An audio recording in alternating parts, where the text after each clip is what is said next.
What's going on, you guys? Theo here with the big review, back yet again with another King of Fighters Allstar video, and today I am going to be giving my full, unfiltered, and unedited thoughts as it pertains to the 7 Deadly Sins update. But before we get into all of that fun for this rant, make sure you smash that like button and subscribe. So let's go ahead and talk, guys, shall we? So originally, this video today was going to be a Dear Netmarble dedicated to all of the different bugs that were bred from this update. And granted, that was a big undertaking. I had actually roped in a couple of friends in order to help me try to catalog all of the amounts of things that were going on that were wrong in the game currently.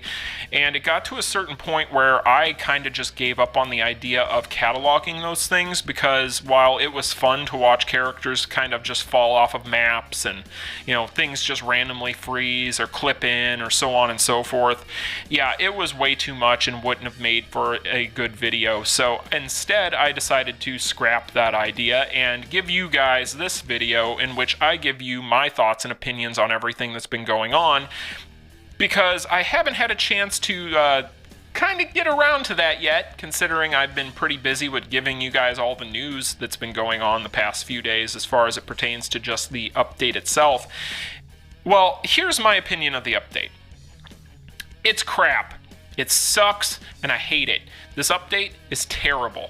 And here is all the reasons why, as concisely, respectfully, and nicely as I possibly can put it. So let's start with bugs, right? So Netmarble has admittedly gone into the forums and told us for the past couple of days that they acknowledge that there are major issues going on, both in PvP with lag and so on and so forth, as well as when they tinkered with the PG gain on projectiles and so on, that also is very messed up and people are complaining. Yeah, well, guess what, guys? You're going to need to acknowledge a lot more issues than that, because as much as you would like to think that's the only issues you got facing you right now with this, you're wrong, because there is so much going on, it's not even funny. And for instance, I'm going to show you guys a clip of this in today's video. I have not been able to play Time Attack for 2 days. The reason being, every time I drop into Time Attack, guess what? The round starts, and I can't do anything. In fact, it's to the point where I can't do anything, period, with it, to the point where I won't even touch Time Attack right now, meaning I miss out on Rubies. Are they going to compensate me for that? No.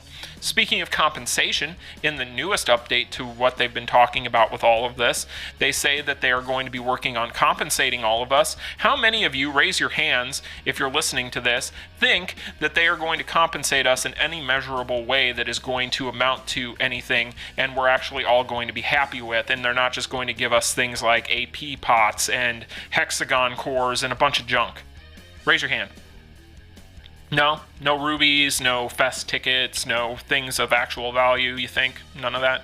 All right, that's kind of what I thought, but I was kind of wanting to just pull the room. So yeah, this whole thing right now is a mess. I cannot remember a time in this game where we have had an update that is such an atrocity as far as issues plaguing it. Now, usually, whenever these kinds of things happen, they're intermittent, then they only kind of affect certain aspects of the game. However, this is both PvP and PvE. Both modes right now, which is your entire game, are screwed up to the point where some modes are unplayable. Guild Raid, for a lot of players that don't have things like BS, SS, 7 Knights characters at Awakening 4 or 5, they can't hit anywhere near the scores they need in order to be able to get their boxes anymore, so they basically aren't even playing it right now. Time Attack, you can't hardly play, depending on the person, and that is only just the tip of the iceberg for the modes that are basically just outright broken right now. So what are you going to do besides peel it back and just say, okay, sorry guys, we screwed up. Let's say not do this anymore and say we did. Yeah, what are you going to do besides that? Are you going to drag your feet on this for weeks on end? Are you going to just kind of give us sporadic updates saying that you're working on it? What really pisses me off about this entire situation is really honestly this newest update from CM Yuri, in which they say, oh yeah, we're considering peeling it back and just reverting back to what we were at before we did this update. You think? What are you waiting for? Just do it. Insert Shia LaBeouf meme here. Just freaking do it. There's no point in keeping the game in the current state that it's in. You had a huge opportunity. You screwed the pooch when it came to the Escanar situation as far as getting yourself some kind of good faith amongst the Seven Deadly Sins community coming over to this game and checking it out, and you completely flubbed it. And then you double down with an update that just doesn't work, to the point where if people are playing this game for the first time and they come into it in this current state, what are they going to think? Do you think that those people are going to look at this and go, yeah, well, it's just going through a rough patch, it was just a bad update, I'll give it a few weeks? No, they're going to go back to playing Grand Cross, and they're going to tell you your game sucks and kick rocks. You guys have completely botched this entire thing. And honestly, I don't even know if it's salvageable. I really don't. At this point, it is early on. You still have a window of opportunity. You're not going to be able to get back to where you could have been if you had capitalized on everything fully and taken full advantage. But at the same time, you can still do things right now that could fix a lot of your issues. For instance, I don't think that I'm in a minority when I say, I don't care if you go down for a maintenance for an entire frickin' day.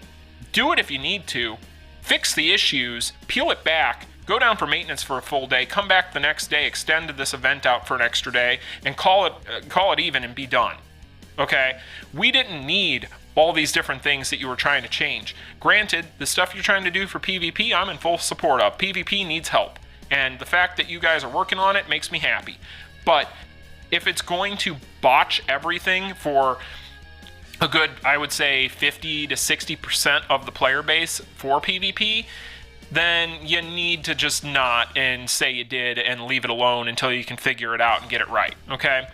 So, overall, if you guys are wondering about a specific bug complaint or a specific issue, do realize I have an entire 2-page list. Well, it's a page and a half, but it might as well be 2 pages.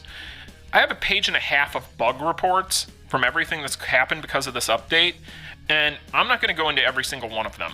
I'm just going to blanket it with, fix the frickin' game, okay? There.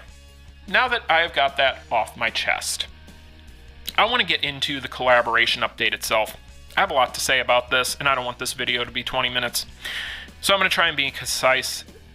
When talking about the actual collab, meaning the Seven Deadly Sins characters, cards, so on and so forth, I'm going to give you guys a history lesson real quick. I'm going to make it very brief because nobody wants to be in a class. So when it comes to collaborations before 7 Nights, so any collaboration before 7 Nights, right? All those collaborations were fairly balanced, brought in some characters that made a big splash for a few months and then fizzled out completely, and really the biggest things that held on to relevancy were their cards, right? So, biggest characters to come from collaborations that have maintained relevancy have been characters such as The Rock, John Cena, Festoki, and again, I'm not talking about anything 7 Nights related because 7 Nights is a complete outlier. We'll get to that. Those 3 characters were the ones that had the most longevity. Those were the 3 characters that saw the most play along the most modes. You can make a case for Charlotte because she's really good in Immortal Dungeons. You can make a case for Rimururu because she's really good in 1 or 2 things. You can make a case for several different characters that had relevancy, but 7 Nights really took collaborations, cranked them up to 11, kicked them out the window, and buried their mom. I mean, it was obscene the way that it power creeped everything else that came before it. Whereas some of these other collaborations had 1 or 2 characters that were extremely OP, and those characters hung on for quite a while. This one turned it up to 11. So with that, you have to keep in mind it was an outlier. It was never meant to be the rule. It was exception to the rule. But by that same token, when it dropped, people lost their minds. They were pissed about it. And I agreed to an extent. People were not happy that this collaboration pretty much took all the KOF characters at the time and made them look silly because they were just so much better. And I get that. People lost their minds, for those of you who are new. And so Netmarble probably saw that and went, okay, we should probably peel it back and go back to where we were at before this one. We might have gone overkill with this. And what really grinds me, right, because I agree with you guys. I want to agree with you in so many ways. I agree with you on the Merlin nerf. I agree with you on Escanar. I agree with you on both of those points. But to sit here and act like this is some sort of cold slap in the face because these characters are not uber, they are not better than every other character in the game, they didn't power creep everything in the meta. You're acting like it's a disaster for that reason, and it's just not. I don't understand. These characters are still uber for PvP. They are still characters that you are going to be able to build up in some instances on a budget or for free with stones that you can grind for free and still be better than 95% of the characters on your roster if you are not a veteran who already has things from 7 Knights, from BS to SS. So why are you upset? Why? Did you want them to come in and just completely tank everything else in the meta? Did you want them to be better than everything that we have currently in the game in order for this to be a win for you? I understand your frustrations with the Escanar thing. I get it. I do. I completely understand it. I don't even care about 7 Deadly Sins, and I understand. The Merlin thing, even though they gave us a disclaimer and I can understand from both sides, I get your point of view and I agree with it. I get both of these things. But guys, did you really want this collaboration to just completely nuke everything else in the game? No. And if you did, your heart wasn't in the right place. You're not here for KOF, you're here for 7 Deadly Sins at that point. And that's okay if that's your mindset, but do understand why it doesn't work, why it doesn't make sense, why it would have just been more of a problem, why it would have also bred more issues, why people still would have complained, because either way, everybody's going to complain. Doesn't matter what we do at this point. Doesn't matter what Netmarble does, people are going to complain. But I would rather these characters be balanced and where they're at than be uber tier or broken. And guess what? This next banner coming up, if you're looking for PvE characters, you're probably going to get them there because some of those characters look really, really strong for PvE. And again, these characters we currently have are really good for PvE. They're just not going to be ideal. They're not going to be better than the best characters in PvE. And that's okay. Not everything has to power creep everything on release. But that's my opinion, guys. I'm at a point with this whole situation where I want this collaboration to be over. Netmarble screwed up. They really did. This whole update giving me a migraine. I wanted to come into this video today talking about the King KOF 15 trailer because my god, she's beautiful. But here we are. Anyway, guys, let me know your thoughts and opinions in the comment section down below. Those are my opinions. I have a right to them. You have a right to yours. I'll talk to y'all in the next one. Peace. Continue.